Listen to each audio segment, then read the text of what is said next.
फिर से वही फॉर्मूले, कौन सा फॉर्मूला भाई? फॉर्मूला है अपने पास dt by D P, this is going to be T V L minus V S divided by delta H.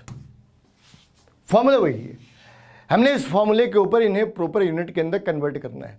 Problem क्या होती है? प्रॉब्लम आती है कहाँ पे कि one unit has been given in the SI system whereas another part has been given in CGS system and without taking care of this thing this two parts और without coming to the homogeneity of the unity we are going to we simply solve the problem. और वहाँ पे ही गलती आ जाती है, जो गलती आती है वो उस जगह पे आती है। अब इस वाली केस के अंदर हमने क्या करना भाई? इस वाली केस के अंदर टी की वैल्यू कितनी आ गई? हमने कौन से केस के लिए करना है? 52.7 के लिए करना है। हमने 52.7 के लिए करना है तो टी की वैल्यू कितनी आ गई?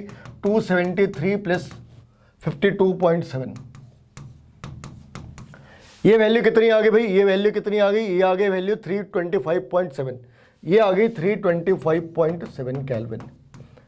ठीक है, अब हमने फाइंड आउट क्या करना है? हमने फाइंड आउट करना है लेटेंट हीट ऑफ फ्यूजन तो दे रखी है, rise in the melting point means dt हमने फाइंड आउट करना है। dt फाइंड आउट करा, dt by D P that is going to be, इस वाली केस में t की वैल्यू कितनी आ गई? 325.7 और we L minus V S already given है कितना? 0.125 और इसकी वैल्यू कितनी है? 35.35 कैलोरी पर ग्राम। ये तुम्हें ध्यान रखना है, इसने दे रखा है कैलोरी पर ग्राम, ये वैल्यू है अपने पास कैलोरी पर ग्राम की। तो कैलोरी एसआई यूनिट तो है नहीं, और यहाँ पे ml दे रखा है, यहाँ पे ml दे रखा है, ये पार्ट ml की है और ये पार्ट कैलोरी की है। तो सबसे पहले इसे कन्वर्ट कर दिया जूल्स के अंदर, लेकिन हमने लेनी है सीजीएस यूनिट, तो कन्वर्ट कर दिया अर्ग के अंदर। अब ये चीजें आ गई अर्ग के अंदर, तो हमने पी को भी लेना है डाइन सेंटीमीटर स्क्वायर के अंदर में। पी को भी हमने किसके अंदर लेना है भाई? पी को भी हमने लेना है डाइन स्क्वायर सेंटीमीटर के अंदर, हमने पी को भी लेना है। तो ये पूरा पार्ट कैसे कन्वर्ट हो सकता है? इस पूरे पार्ट को कैसे कन्वर्ट करा भाई? तो इस पूरे पार्ट को कन्वर्ट करा, dt इज इक्वल टू इस वाली केस में 76 इंटू 13.6 इंटू 980 इंटू 980। यहाँ से हमने फाइंड आउट करना है t की वैल्यू कितनी है, यहाँ से हमने dt की वैल्यू फाइंड आउट करनी है। और जब तुमने इसे कैलकुलेट करा, किसके बीच कंपैरिजन है? कंपैरिजन है इन दोनों के बीच, ये पार्ट और इस वाली पार्ट के अंदर कंपैरिजन है। हमने dt फाइंड आउट करना है, उस वाली साइड पे डाल दो, तो ये वैल्यू 0.027 डिग्री सेल्सियस आ जानी है। 0.027 डिग्री सेल्सियस, 0.027 डिग्री सेल्सियस। तो ये फॉर्मूला पुटिंग प्रॉब्लम है। प्रॉब्लम सिर्फ यहीं पे आती है कि जब तुमने देखा ये सीसी के अंदर है, यूनिट के, इसकी यूनिट सीसी के अंदर है और सारी चीज़ें सीजीएस के अंदर है। एक बात और भी ध्यान रख सकते, वहाँ पे अगर उसने तुमसे ऑब्जेक्टिव फॉर्मेट में पूछ रखा है तो जिस यूनिट के अंदर आंसर दे रखे तुम्हें इन सारी चीज़ों को उसी यूनिट के अंदर कन्वर्ट करना है। होमोजेनिटी मेंटेन रखनी है या फिर उस तरीके से आंसर करना है जैसे उसने एग्जाम के अंदर पूछ रखा है। ये भी हो सकता है कि फाइनल आंसर उन्होंने ऐसे ले रखा था जहाँ पे तुम्हें कैलोरी को कन्वर्ट करने की जरूरत ना पड़े, ऐसा भी हो सकता है। लेकिन इस वाले केस में ऐसा कुछ भी नहीं है। नेक्स्ट प्रॉब्लम भी ऑलमोस्ट आइडेंटिकल है और यहाँ पे भी तुमने यही चीज़ें फाइंड आउट करनी है। फॉर्मूला वही है, सारी चीज़ें वैसी है, बस तुमने एक बार ही वापस कैलकुलेट करना है। तो ये प्रैक्टिस के लिए ये प्रॉब्लम सेलेक्ट कर रखी है, सिमिलर प्रॉब्लम है, प्रैक्टिस के लिए सेलेक्ट कर रखी है। फॉर्मूला क्या भाई? फॉर्मूला फिर से वैसे ही है, dt by D P is equal to T. और इस वाली केस में क्या लिखा भाई? इस वाली केस में इनको सब्सट्रैक्ट कर दो, तो ये कितने आ गए? ये पूरा पार्ट कितना आ गया? 0.250 divided by 9.3 calorie per gram. 9.3 calorie, once again it's a 9.3 calorie. हमने क्या करना है भाई? हमने इसे कन्वर्ट करना है एक कॉमन सिस्टम के ऊपर। कॉमन सिस्टम के ऊपर कैसे कन्वर्ट करा? सारे को डाइन पर सेंटीमीटर के अंदर कन्वर्ट कर दी, सारी चीज़ों को डाइन पर सेंटीमीटर के अंदर कन्वर्ट कर दी। तो यहाँ पे पर atmospheric changes of the pressure, और यहाँ पे इन्होंने प्रेशर के बारे में कुछ भी नहीं कह रखा है। प्रेशर एटीएम में लेना है या डाइन पर सेंटीमीटर के अंदर लेना है या बार्स में लेना है, किसी के अंदर भी इन्होंने कुछ बोला ही नहीं। और अगर कुछ बोला नहीं तो फिर क्या कर सकते? फिर बड़े आराम से इन सारी चीज़ों को डाइन पर सेंटीमीटर के अंदर कन्वर्ट कर सकते हैं।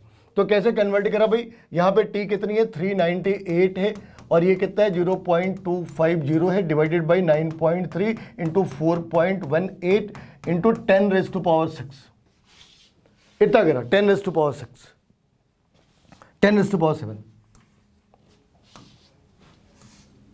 अब ये सारी चीजें अर्ग के अंदर कन्वर्ट हो गई। अब ये सारी चीजें अर्ग के अंदर कन्वर्ट हो जानी है, ये सारा पार्ट अर्ग के अंदर कन्वर्ट हो जाना है। इस वाली पार्ट में क्या लिखा, dt बाई, अब यहाँ पे उन्होंने एटमॉस्फेरिक प्रेशर के बारे में कुछ खास बता नहीं रखा, लेकिन मेल्टिंग पॉइंट जब भी हम मेल्टिंग और बॉइलिंग पॉइंट की बात कर रहे हैं 1 atm की बात करते हो, बाय डिफॉल्ट वहाँ पे प्रेशर कितने का लेना है 1 atm का, लेकिन यहाँ पे 1 atm का नहीं लेना, हमने उस वाली साइड पे एग ले रखी है। तो 1.01 इंटू 10⁶ अगर करा तो ये सीधा 9 सेंटीमीटर स्क्वायर के अंदर आ जानी है वैल्यू। अब जब तुमने इसे मल्टीप्लाई करा, ये पूरी वैल्यू आ जानी है 0.25 डिग्री सेल्सियस, 0.25 डिग्री सेल्सियस। तो ये दोनों एक जैसे प्रॉब्लम थे जहां पे तुमने थोड़ी प्रैक्टिस लगानी है। आसान सी प्रॉब्लम है मगर तुम्हें प्रैक्टिस करनी है। ये भी एक फॉर्मूला पुटिंग प्रॉब्लम है, लॉग के ऊपर है, बड़े आसानी से इसे लॉग के ऊपर सॉल्व कर सकते हैं।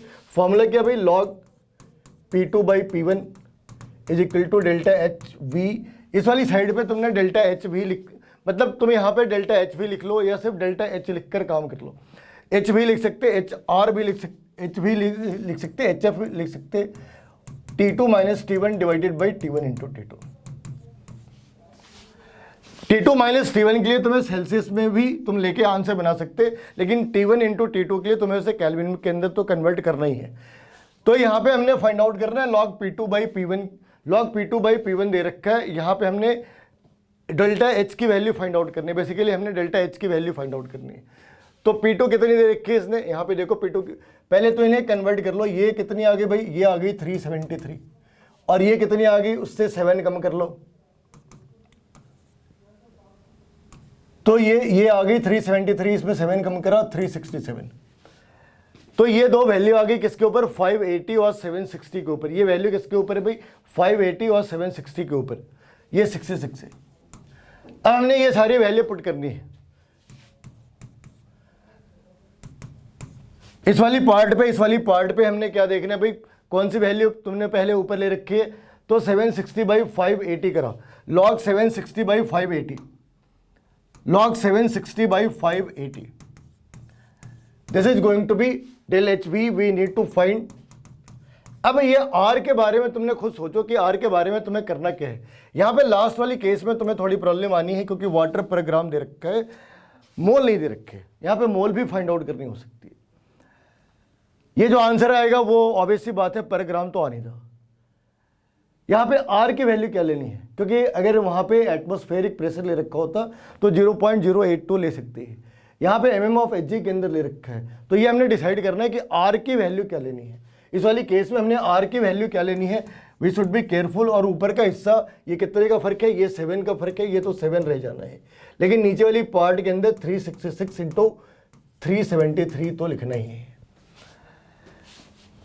अब इस वाली पार्ट में हमने R की वैल्यू कितनी ले ली, क्योंकि पूरा पार्ट जो है वो जनरली एक कैलोरी के अंदर है। अगर हमने आंसर चाहिए तो R की वैल्यू हमने क्या करी, 2 ले ली, delta H V divided by 2 करा, ये R की वैल्यू के लिए करा 7 बाई 366 इंटू 373। और इस वाली पार्ट पे log 760 बाई 580, 760 बाई 580।